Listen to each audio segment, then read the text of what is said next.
Bonsoir mes amis. Décidément, cette journée était épouvantable et elle me fait penser à cette chanson de Michel Sardou, Ne m'appelez plus jamais France. La France, elle m'a laissé tomber. Eh bien, ce pays, on pourra plus jamais l'appeler France si on parle de la France qui existait avant Macron. On pourrait même dire avant Hollande. On pourrait même remonter plus loin, mais ça allait encore. Aujourd'hui a été votée une loi qui privatise la justice et la liberté de parole et la liberté d'expression et qui la place entre les mains du Conseil suprême de Facebook, où siège une femme qui appartient à l'organisation terroriste des frères musulmans, où siègent des droits de l'homiste, des gens de gauche, des amis de Soros, bref, des mondialistes qui nous ont conduits là où on en est, dans ce drame absolu. Et ce sont ces gens-là, et non pas la justice française, et non pas les juges français, qui vont juger si ce qu'on dit est licite ou illicite. C'est ignoble. J'ai posté sur ma page le très bref discours de Nicolas Dupont-Aignan à l'Assemblée. Je vous invite à chercher, à trouver aussi le discours d'Alexis Corbière, de la France Insoumise, comme ça on a quelqu'un de gauche, on a quelqu'un de droite. Alors pour Nicolas c'est facile, je le connais. Alexis Corbière, j'ai pas l'honneur de le connaître. Mais vous trouverez ça. Et c'est absolument épouvantable. C'est un naufrage. Nous n'avons plus de justice, nous n'avons plus de droits de l'homme, nous n'avons plus de liberté de parler. Avons-nous encore une liberté de penser? Je ne le crois pas. C'est hallucinant.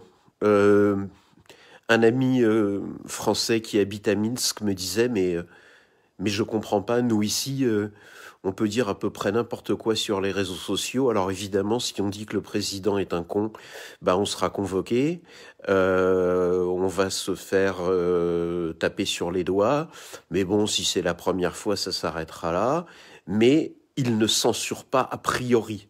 Si vraiment il y a quelque chose, tu vas devant un juge, tu t'expliques, voilà, il y a une justice, même si on peut dire qu'elle n'est pas parfaite, mais il y a une justice. En France, il n'y a plus de justice. C'est Facebook votre juge.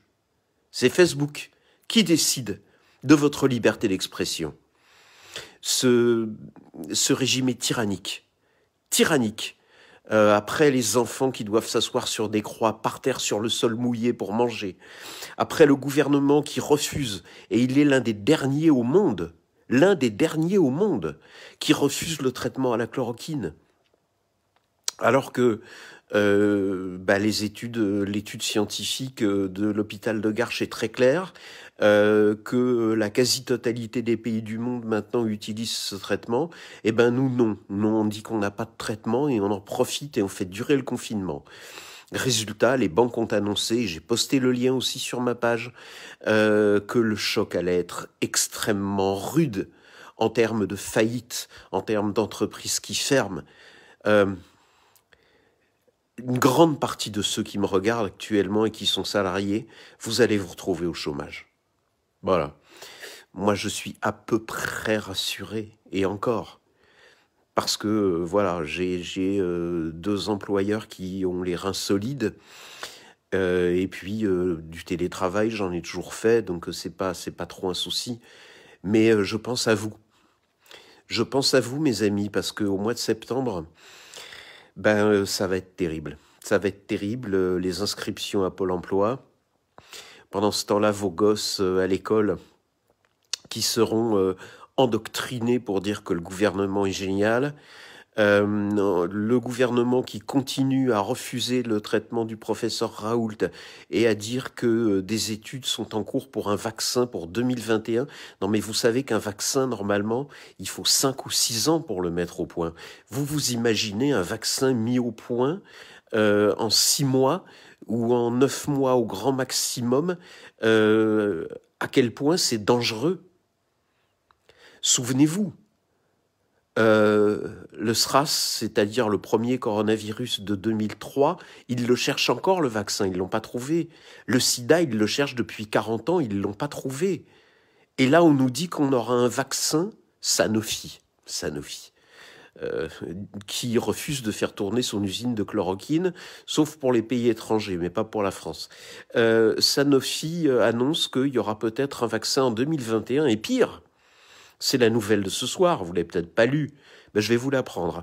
Sanofi annonce que s'il y a un vaccin, ils le livreront en priorité aux États-Unis. Alors, vous me direz, tant mieux, comme ça on sera tranquille un peu plus longtemps.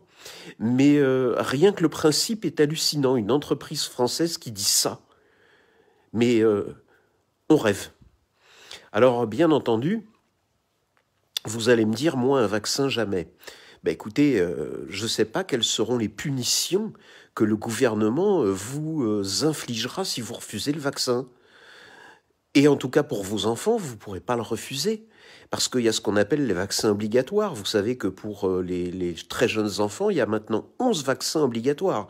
Et si vous ne les faites pas, ben non seulement vos enfants ne peuvent pas être inscrits dans les crèches, dans les écoles maternelles, dans les écoles primaires, dans les centres de loisirs, mais même vous risquez un retrait carrément de vos enfants par les services sociaux sous prétexte que vous faites partie d'une secte ou je ne sais pas quoi qui refuse la lumière éclairée de la grande médecine française qui a parmi les plus mauvais résultats du monde.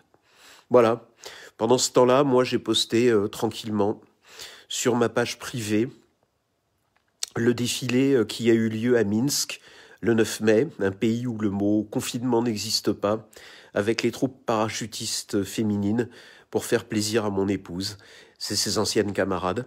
Et puis, voilà, et vous avez la foule, et vous avez ces femmes magnifiques, souriantes,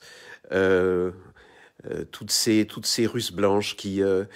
Russes blanches, alors c'est pas la couleur de peau, hein, c'est parce que les Biélorusses, à Minsk, on appelle ça les Russes blancs, Biélorusses, Russes blancs. Voilà, qui défilent avec un immense sourire, avec des jupes courtes, en montrant leurs jambes superbes. Il n'y a aucun confinement.